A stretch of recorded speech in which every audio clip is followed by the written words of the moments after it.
Dust to Dust by Benjamin MacLean-Max. It sounded like rain, fire, frying onions. It filled my head, summoning memories of the heady scent of rain caught on pine needles sinking into mossy loam, of embers sent glittering up into a starry night, the taste of onions caramelized in butter. It was none of these things, of course. The sound was coolant vaporizing against the outer layer of the crystal viewport piped at high pressure through a spider web of tiny capillaries in the crystal itself. The faint blue liquid flitted across the window every few seconds. It cooled the crystal, which would otherwise crack under the heat of the swollen star beyond. The star's moody, flickering surface filled my field of vision, its greedy flames seeming to reach dangerously close. In fact, it was still at least 10,000 kilometers away.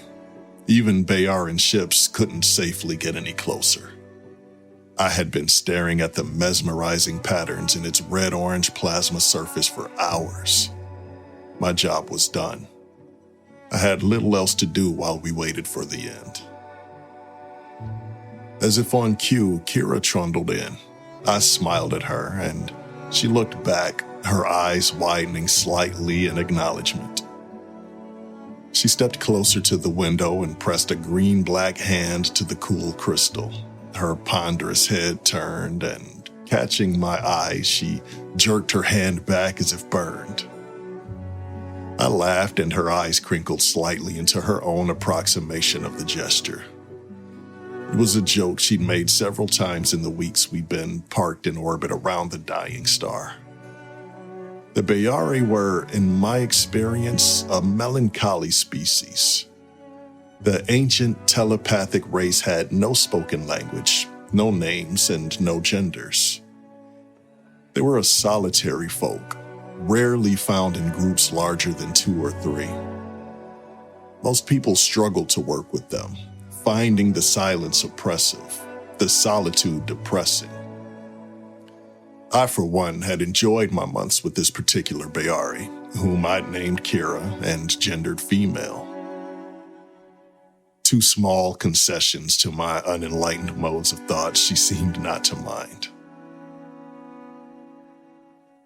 Behind her subtle, mouthless expressions and the slow, lumbering precision of her short, round body, I found a person of childlike exuberance and idiosyncratic humor, a friend of endless compassion and a mind of ancient, bone-deep sorrow. The Bayari were a contradictory people, but I fancied myself a contradictory person too. We got along quite well. Kira, eyes still creased at her little joke, turned back to the window and stared pensively at the dark shape silhouetted against the fiery tempest. We called the planet Bayar. No one really knows what the Bayari call anything. It was their ancestral home world, their Earth. 3 billion years ago, they lived among its verdant forests and along its shimmering coasts. I've seen pictures. The planet had been beautiful. Now uninhabited for an eon, its atmosphere burned away, its teeming seas vaporized, its forests scorched to dust. Bayar orbited patiently, waiting to be devoured in the death throes of the star which had sustained it for 9 billion years. I watched Kira's round, still form and tried to imagine what it would feel like to bear witness to the end of your home world. It was a far cry from the paradise it had once been, but upon those now barren shores, the first Bayaran ships had been built, the first Bayaran cities risen. Its moon, long lost, had been their first stepping stone into the cosmos. The relics of the civilization which left its atmosphere were lost to dust 1 billion years before Kira was born. I couldn't imagine how that would feel. I missed Earth, the pine forests and mountain ranges of my childhood with a dull ache. If Kira felt anything similar while she looked down on the charred planet below, I saw no sign of that pain. We performed some final surveys, collected a few last samples, prepared to record for posterity the last moments of the planet's existence. When I finished the last calibration to Kira's satisfaction, the blasphemous fact of my presence had crashed over me at once. The Bayari were a solitary people. Only one had come to watch the death of their world. But I was here too. For whatever reason, Kira had brought me, so I too would bear witness. We stood in silence and waited. The end began on schedule. A flare of light as the planet's crust began to melt under the heat of the star. A network of glowing cracks spread across the planet's surface as heat and gravity tore it apart. The star flared again. Its atmosphere, roiling with molten rock and metal, fell to its core.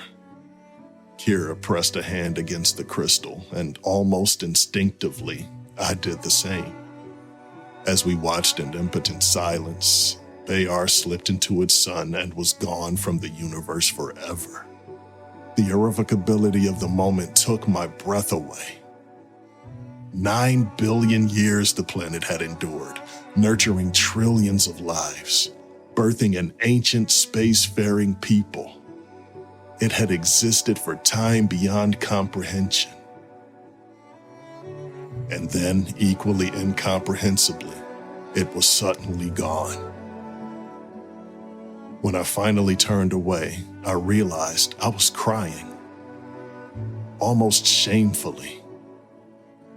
I met Kira's deep, subtle gaze. Her earlier humor was gone. She stared up at me from hooded eyes, fingers still pressed to the windshield. She held my gaze for a long moment, watching tears drip from my eyelids and trace their way along my cheeks. Then, deliberately, she reached out a stubby finger and pressed it lightly to my face. I stiffened, shocked by the unexpected intimacy. Kira withdrew her finger and studied the small orb of water which clung to her rough skin. She watched, silent and expressionless, until my tear dropped from her finger. Then she met my eyes and inclined her head towards me in grateful acknowledgement of a pain shared. The end.